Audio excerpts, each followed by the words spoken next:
রান্নাঘরে সিলিন্ডারের কাছে ম্যাডামের প্রেমিক লুকিয়ে আছে। কি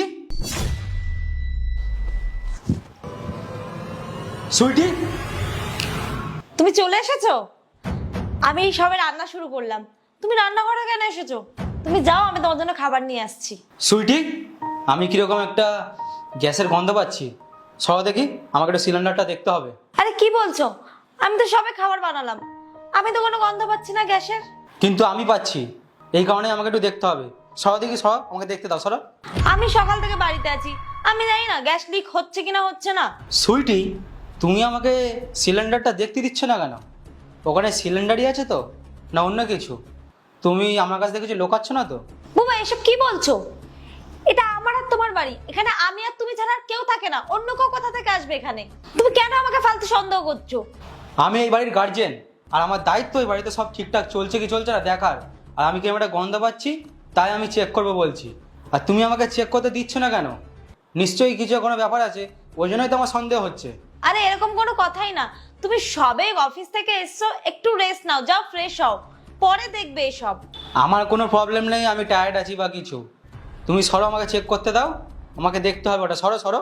বুবাই, তুমি রান্নাঘরে অফিসের ব্যাগ ফ্যাগ নিয়ে চলে এসেছো, যাও রুমে যাও। আমার মনে হয় তুমি সিলিন্ডারের পেছনে তোমার প্রেমিককে লুকিয়ে রেখেছো, তাই এইসব নাটক করছো তুমি। কেউ নেই ওখানে, কি সব বলছো পাগলের মতন অফিস থেকে এসে? শোন, আমি ভালো করেই জানি ভেতরে কেউ আছিস। চুপচাপ বাইরে আয়, আর যদি আমাকে বার করতে হয় না, তোর অবস্থা কিন্তু আমি খারাপ করে দেবো। তোর জন্য এটাই ভালো হবে, তুই চুপচাপ বাইরে আয়। তুমি পাগল হয়ে গেছো, যা ইচ্ছা তাই বলছো, কেউ নেই ওখানে। তোমরা এইভাবে মানবে না, না? তুমি সরো দেখি, সরো সরো।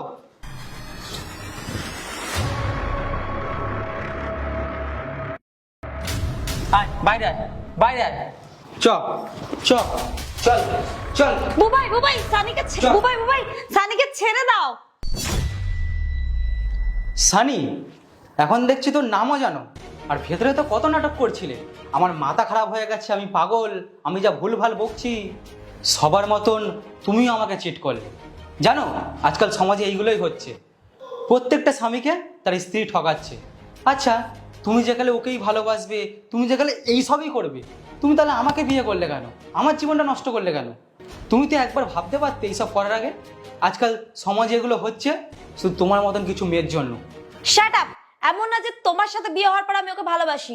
তোমার সাথে বিয়ে হওয়ার 2 বছর আগে থেকে আমি ওকে ভালোবাসি। আমরা দুজন দুজনকে ভালোবাসতাম, আর দুজন দুজনকে বিয়েও করতে চেয়েছিলাম। ও তো আমার বাড়ির লোক তোমার সাথে আমাকে জোর জবরদস্তি করে বিয়ে দিয়ে দিয়েছে।